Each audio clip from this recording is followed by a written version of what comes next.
Hello guys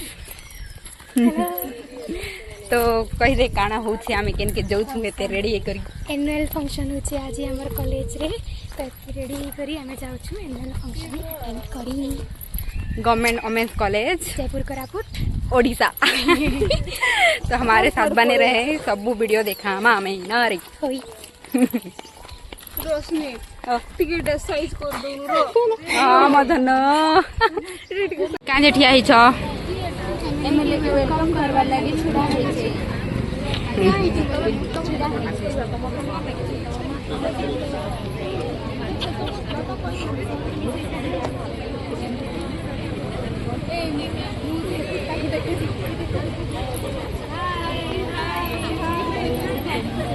बाट चमच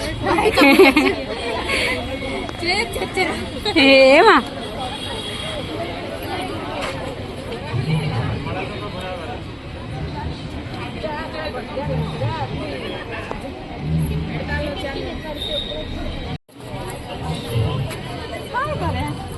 हाय करो पिले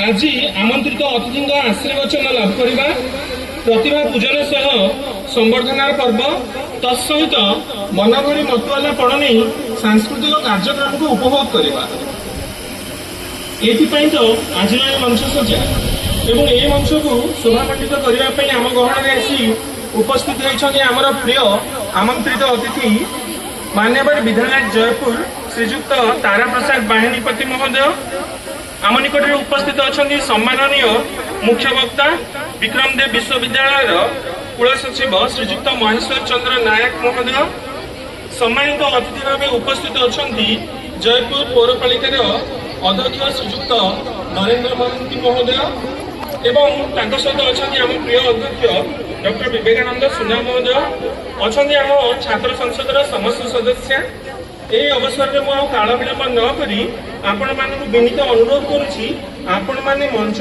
सदस्य को अनुरोध से आमंत्रित अतिथि को मंच निकट को पाछुटी नहीं आसते समस्त को निवेदन करताली दे आमर पुणी थे अनुरोध करुच्ची आम अतिथि को मंचासन एवं निमंत्रण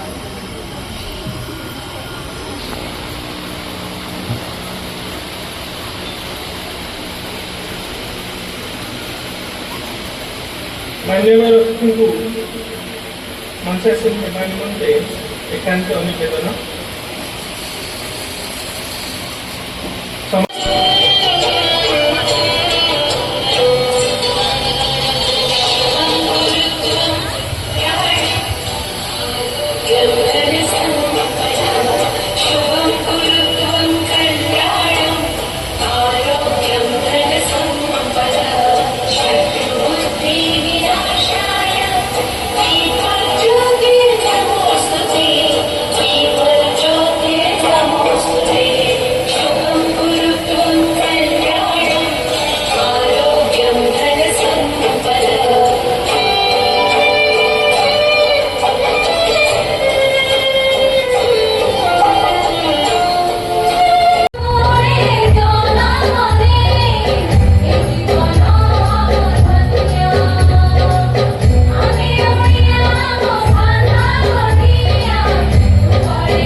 ବାର୍ଷିକ ଉତ୍ସବରେ ମୁଁ ସ୍ୱାଗତ ଭାଷଣ ଦେବାର ସୁଯୋଗ ପାଇଥିବାରୁ ମୁଁ ନିଜକୁ ବହୁତ ଗର୍ବିତ ଅନୁଭବ କରୁଛି।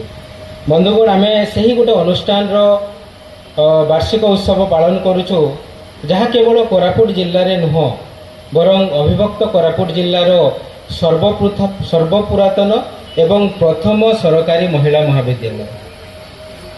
ଏବଂ ସେହି ପୁରୁଣା ଅନୁଷ୍ଠାନ ଆରମ୍ଭ ହୁଏ 1979 ମସିହାରେ।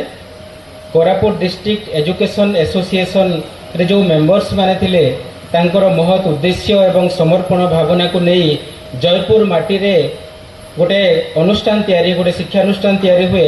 ସେଟା କେବଳ ମହିଳାମାନଙ୍କ ପାଇଁ। ସେହି କଲେଜକୁ କୁହାଯାଉଥିଲା ୱିମେନ୍ସ କଲେଜ ଜୟପୁର ଏବଂ କେବଳ 52 ଜଣ ଛାତ୍ରୀମାନଙ୍କୁ ନେଇକି 1979 ମସିହାରେ କେବଳ +2 ଇଣ୍ଟରମିଡ଼ିଏଟ୍ କୋର୍ସ ଆର୍ଟ୍ସରେ ଆରମ୍ଭ ହେଲା ଏବଂ ପରବର୍ତ୍ତୀ ସମୟରେ 1981 ମସିହାରେ ସେହି କଲେଜ ପୁଣି ଗୋଟେ ଡିଗ୍ରୀ କଲେଜର ମାନ୍ୟତା ପାଇଲା, ଯେଉଁଟା ଆମ ପାଇଁ ନିହାତି ଗୋଟେ ଗର୍ବର କଥା।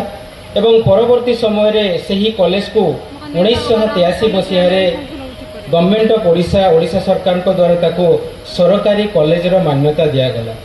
ତ ଏଥିପାଇଁ ମୁଁ ସମସ୍ତଙ୍କୁ କହି ରଖିବା ପାଇଁ ଚାହେଁ, ଏଇଟା କହିବାକୁ ମୋତେ ବହୁତ ଗର୍ବ ବି ଲାଗୁଛି ଯେ ଅବିଭକ୍ତ କୋରାପୁଟ ଜିଲ୍ଲାରେ କେବଳ ଗୋଟିଏ ସରକାରୀ ମହିଳା ମହାବିଦ୍ୟାଳୟ ଅଛି ଆଜି ପର୍ଯ୍ୟନ୍ତ ଏବଂ ତାର ନାଁ ହେଲା ସରକାରୀ ମହିଳା ମହାବିଦ୍ୟାଳୟ ଜୟପୁର। ତ ସେଥିପାଇଁ ଆମେ ସମସ୍ତେ ଗର୍ବ ଅନୁଭବ କରିବା କଥା ଯେ ଯେଉଁ କଲେଜରେ କେବଳ +2 ଇଣ୍ଟରମିଡ଼ିଏଟ୍ କୋର୍ସ ଇନ୍ ଆର୍ଟ୍ସରୁ ଷ୍ଟାର୍ଟ ହେଇଥିଲା, ପରବର୍ତ୍ତୀ ସମୟରେ ଆମେ ଡିଗ୍ରୀ କଲେଜର ମାନ୍ୟତା ପାଇଲେ। ପୁଣି ପରବର୍ତ୍ତୀ ସମୟରେ ଉଚ୍ଚଶିକ୍ଷା ବିଭାଗ ଓଡ଼ିଶା ସରକାରଙ୍କ ଦ୍ୱାରା ଆମେ ଗୋଟେ ସରକାରୀ କଲେଜର ମାନ୍ୟତା ପାଇଲେ। କିନ୍ତୁ ଆଜିର ଡେଟ୍ରେ ଆମେ ବହୁତ ଗର୍ବ ଅନୁଭବ କରୁ ଯେ ଯେଉଁଟା କେବଳ ଗୋଟେ +2 କଲେଜ ହିସାବରେ ଆରମ୍ଭ ହୋଇଥିଲା, ସେହି କଲେଜ ଆଜି +2 in arts, +2 in science, 9 UG departments and 7 PG ଡିପାର୍ଟମେଣ୍ଟସକୁ ନେଇକି ସେ ସଫଳତାର ପୃଷ୍ଠା ଯୋଡ଼ିବାରେ ଲାଗିଛି। ସେଥିପାଇଁ ଆମେ ସେହି କଲେଜରେ ଅଛୁ ଯେଉଁଠି ପ୍ରତିବର୍ଷ 2000ରୁ ଅଧିକ ପିଲା ପାସ୍ ଆଉଟ୍ ହେଇକି ଯାଉଛନ୍ତି ଏବଂ ନିହାତି ଏଇଟା ଆମ ପାଇଁ ଗୋଟେ ଗର୍ବର କଥା। କିଛି ସାଧନର ଆବଶ୍ୟକତା ଅଛି।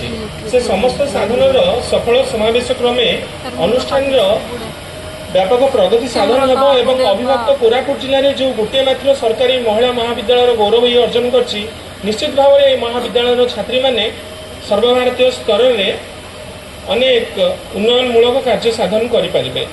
ସାର୍ ନିଜର ସ୍ୱାଗତ ସମ୍ଭାଷଣରେ ଏଇଭଳି ଅଭିବ୍ୟକ୍ତି ପ୍ରକାଶ କରିଥିବା ହେତୁ ମୁଁ ସାର୍ଙ୍କୁ ମୋ ତରଫରୁ ଅନୁଷ୍ଠାନ ତରଫରୁ ଆନ୍ତରିକ ଧନ୍ୟବାଦ ଜ୍ଞାପନ କରୁଛି।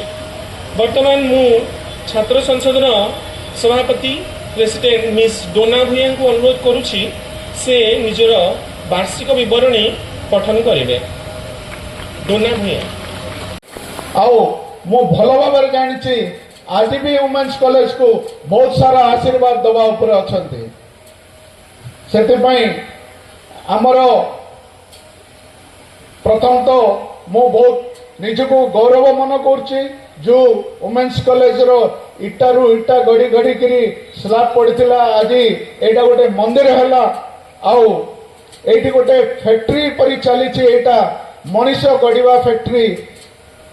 ଆଉ ଭଲ ଝିଅ ଭଲ ବୋହୂ ଗୋଟେ ଗଢ଼ିବା ଯେଉଁ ଫ୍ୟାକ୍ଟ୍ରିଟା ଏଠି ବନିକିରି ଆରମ୍ଭ ହେଇଯାଇଛି।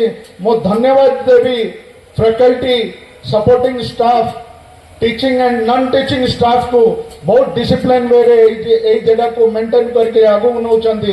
म्युनिसिपालिटी तरफ आपण मानक जहाँ साहाय्य सहयोग दरकार पड़ो सैनिटाइजेशन विषय कहते सेटा आम विशेषकर ध्यान देवु। आपण मानक जहाँ सहयोग दरकार अच्छी म्युनिसिपालिटी तरफ आम पूरा साहाय्य सहयोग करूँ। एति कहीकि मो वक्तव्य शेष कर धन्यवाद। अनुभव होची बहुत खुशी अनुभव होची। मु सेतिपाई ए महाविद्यालय स्टूडेंट्स काउंसिल टीचर्स समस्त धन्यवाद अर्पण करुच्ची। तो आज मुझे देखिपुच्छी पिला माने केते खुशी अछंती, केते एक्साइटेड अछंती, एंथुजियास्टिक अछंती। I can see the faces who are like dazzling in happiness. आज माने आम सामने ये जो एलईडी बल्ब आउ बार लाइट मध्य फिका पड़ जाइए से चेहरा अधिक चमकुची आज। तो बंधु माने मुझे पुणी थे अभिनंदन ज्ञापन करी जो माने एबे सुधा से पीजी एवं यूजी पाठ्यक्रम सफलतार सहित समाप्त कर जदिव एग्जामिनेशन है न आशा लगुच किंतु से माने पाठ्यक्रम सारी देइछंती they are theoretically they have completed the PG and UG so again congratulate I congratulate from the deep of my heart thank you sir. तो यही जो स्थिति को मैं आसचु यहाँ आज गोटे दिन कथा नहीं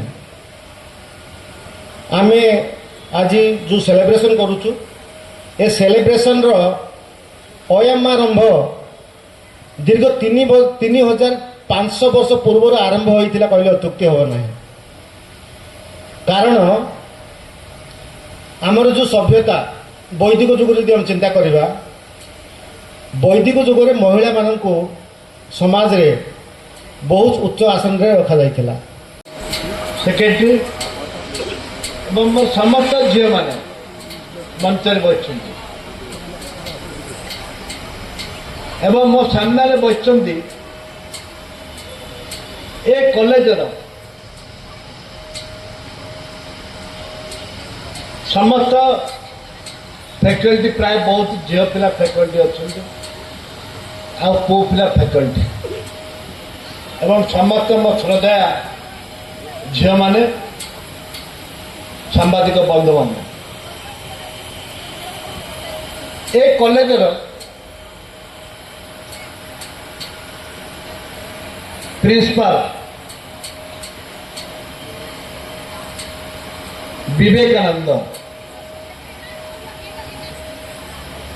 विवेकानंद को सारा विश्व चिन्ह था। विवेकानंद सारा विश्व चिन्ह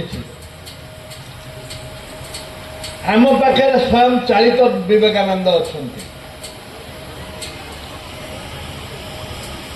ए विवेकानंद होती जड़े ज्ञानी जड़े दक्ष एडमिनिस्ट्रेटर दक्ष शिक्षक अति भद्र सुना बाबू मु धन्यवाद देवी आमर चेयरमैन नरेंद्र महांती मोर सदैव सान भाई निश्चित भाव ए कॉलेज प्रति तांकर दरद रही एवं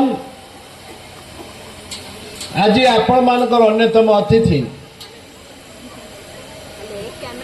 मोर सान भाई जी कि विक्रम देव कॉलेजर एडमिनिस्ट्रेटर अच्छा रजिस्टर अच्छा से मो गर्व आ गौरव बापा स्वर्गवासी हेले ये पाठ पढ़ुले जिते मुझे घर जाकि रात्र जापन कर खाई मुझे रिवोल्यूशन करी ट्राइबल मान रिवोल्यूशन करी बापा थे ब्लॉक चेयरमैन से कोरापुट कॉलेज हॉस्टेल आदिवासी हॉस्टेल में पाठ पढ़ी कोरापुट पास होला पर से जाइथिले जेउन में पाठ पढ़ुते आईएएस परीक्षा देले कहले आईएएस को स्टेट कौन पकईदेवे मु कोरापुटिया लोक मु ओएस देवी ओएस पाई कोरापुट जिला रही ये अभिलाष आओ प्रभु अभिलाष को पूर्ण कर